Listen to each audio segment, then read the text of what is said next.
Lord Sauron.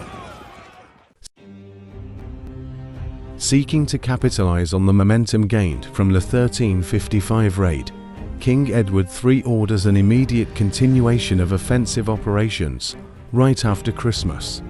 During the following months, swaths of territory are brought under Anglo-Gascon control, some 36 walled towns and castles in total. Meanwhile in the north, King John is facing internal revolt. At a banquet in Rouen, John personally arrests his own son-in-law Charles, II of Navarre, for plotting to overthrow him. Known as the Bad, Charles is one of the most powerful nobles in France. He rules over the Kingdom of Navarre, holds vast estates in Normandy, has an alliance with England and many powerful French barons. After Charles' imprisonment, his younger brother Philip organizes the resistance in Normandy and calls upon their allies.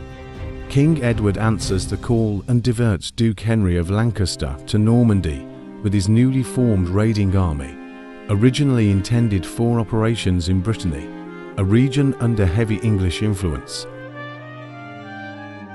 By late June, Lancaster sets about conducting a fast-moving operation in Normandy. His 2,400-strong mounted force raids a number of enemy towns and castles and seizes 2,000 horses. They also resupply and relieve important friendly strongholds. King John moves to intercept Lancaster, but the fast-moving raiders manage to evade battle. Few days later, John begins a grueling month-long siege of Brioul, after successfully taking Evreux and Tilliers. Assuming that the Black Prince will raid Languedoc again, John sends a detachment for operations in the south, under the command of his son and heir, the Dauphin, Count of Poitiers.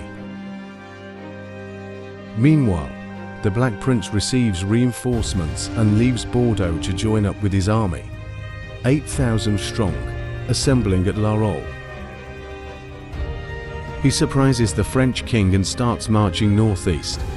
To further bolster the defense of Gascony, he stations a 2,000-strong detachment in Bergerac and sets out north with the remaining 6,000 troops. Advance is swift during the initial days of the campaign. Not wanting to risk losing them, the Black Prince avoids well-defended towns and castles. But once in Limousin, the itinerary becomes a catalogue of destruction, led by experienced commanders John Chandos and James Audley, who are placed in charge of the scouts. Around this time, the prince receives much welcome news that Lancaster has set out on a new raid through Brittany, with the aim of joining him further south. To the east, the Dauphin decides to retreat to Decize, fearing the larger Anglo-Gascon army. To bolster defences, John sends reinforcements to fortresses in key areas along the River Loire. Alarmed by the Anglo-Gascon advance, the French king is forced to pay off the Navarrese garrison to surrender and retreat from Brioul back to Normandy. Immediately after the siege, he begins assembling a large, entirely mounted army at Chartres, so he can move fast and catch the Black Prince. Meanwhile, the prince keeps pushing northeast, to detachments split off from the main army. A raiding party commanded by Chandos and Audley rides towards Bourges, a city comparable to Toulouse in size. Though the English cannot assault the walled city, they proceed to loot and burn the suburbs before setting out to rejoin the main army. Captal de Buch leads the second detachment, a mounted Gascon reconnaissance force, burning and pillaging towns and the countryside along the way. Tasked with locating the enemy, the Gascons run into a French scouting party, and a brief battle ensues. After interrogating the prisoners taken during the skirmish, the Anglo-Gascons learn that King John is in Chartres with a large army, determined to meet the Black Prince in battle. Captal de Buch rides on and reaches the large town of Vierzon later in the day. The inhabitants flee and the Gascons loot any supplies they can find before continuing westward. Simultaneously, the Black Prince reaches Issoudun with the main army, The city consists of two parts. Chateau in the west, belonging to the French king, is described in the eulogium as the seat of government. A Benedictine abbey of Notre Dame is on the north end of the chateau. A large 12th century keep, La Tour Blanche, dominates the skyline with numerous towers and long ramparts around the perimeter. In sum, the chateau is a formidable fortress, 4 times the size of the chateau. To the east is the larger town, serving residential and commercial purposes. It's protected by ramparts, ditches and 7 gates, but only a few towers. Suburbs extend south of the wall, including the Saint-Patern suburb with its Benedictine priory. Over the next 2 days, the Anglo-Gascons attempt to attack the city. On the first day, the Black Prince orders an assault on the chateau. Supported by the English longbow, dismounted men at arms storm the heavily defended gate. Despite many waves of arrows, the French garrison holds firm and prevents the Anglo-Gascons from breaching the gate. After some heavy fighting, the attack is eventually repulsed, with the invaders suffering significant losses as the chateau's defences prove to be too strong. But the town area cannot resist the Black Prince's division, as its defences are not as formidable. On the second day, the invaders force an entry by setting fire to houses outside the walls. The fire quickly spreads and eventually burns down the gate. Soon after, the flames engulf the entire town and the suburbs. The churches of St. Cyr and St. Jean perished in the flames, along with most of the town, large parts of which remained uninhabited 4 years, while the suburb of St. Patern was so completely destroyed that it did not merit repair. Having wrought such extensive destruction, the Black Prince hopes to sow dissent among the locals by demonstrating the impotence of the French king to defend his people. Finally, the Anglo-Gascons depart north, heading towards Vierzon. Meanwhile, in the west, Lancaster tries to force a crossing at Les Ponts-de-Cé, but is balked by a large fortress. With the Loire flooded and no other bridges between Nantes and Saumur, there is little that Lancaster can do to cross the river. Back east, the situation looks worrisome for the Anglo-Gascons. Due to a series of poor decisions by the Black Prince, they spent 5 days besieging Romorantin, another 4 days in Montlouise, waiting for Lancaster to arrive and receiving incorrect news that the Duke is nearby, and their assault on Tours is soundly defeated.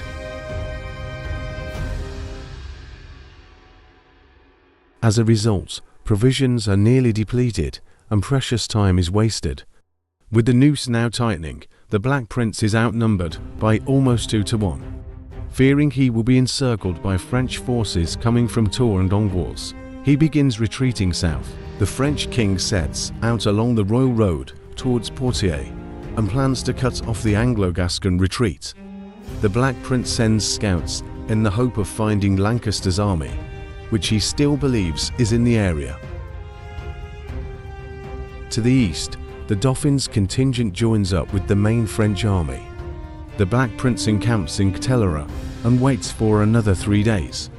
When the scouts finally return, it becomes clear that the Anglo-Gascons will have to face the numerically superior French army without Lancaster's support. Their march resumes, while further west, French troops from Saumur reach Poitiers. To even the odds, the Black Prince wants to meet the French on the banks of the River Vienne, but he is unaware that John has overtaken him.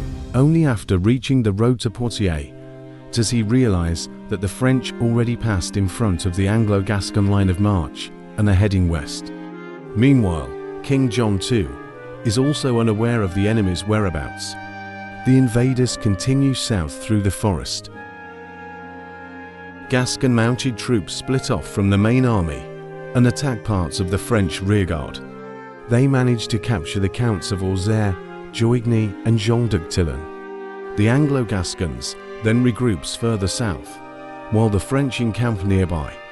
Encounter between the two armies is imminent. Given that Hayes outnumbered by almost 2-1, the Black Prince takes up a defensive position where the ground is broken by vines, agriculture, thick hawthorn hedges, woods and marshes.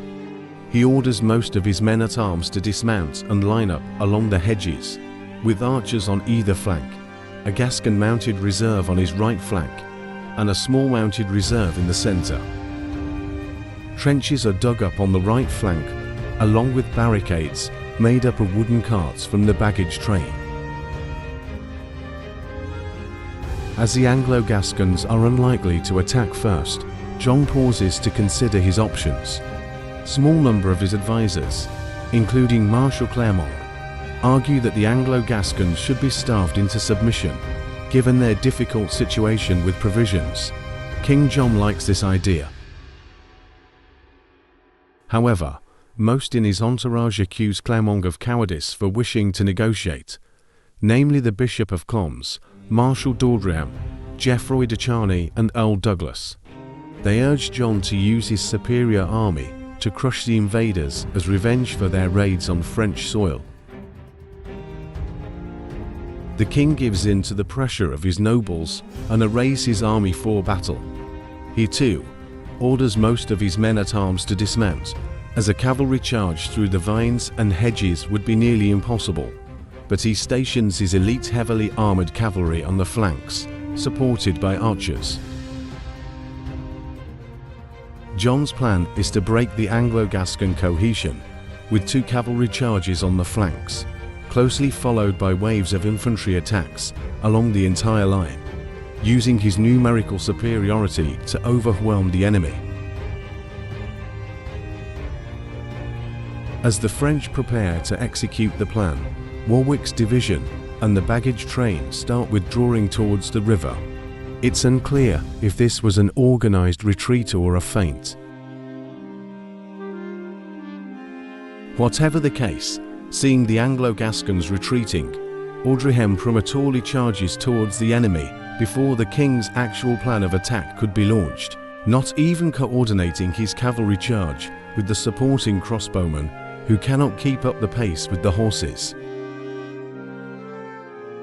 Upon seeing the French charge, Warwick's men turn to face the threat. Audrihem sends a message to Clermont that the enemy is retreating, urging him to attack at once. Clermont feels bound to follow suit and attacks on the other flank, despite disagreeing with Audrihem's decision to charge, as he remains unconvinced that the enemy is in fact retreating. On the French right, the cavalry charges uphill towards the Anglo-Gascon line, as waves of English arrows bounce off their heavy armour. Oxford hurries his archers into the marsh to avoid being overrun. After repositioning, English archers begin shooting arrows at the passing cavalry, aiming at the exposed horses. Chaos erupts on Audrihem's right, as the wounded animals either throw their riders, refuse to advance, or simply gallop from the field. Moments later, Audrihem's division smashes into Warwick's position. French crossbowmen are too far behind and cannot join the fighting, and Audrihem finds himself pressed on 2 sides. They suffer heavy losses and are soon routed, with Audrihem captured by Warwick's troops.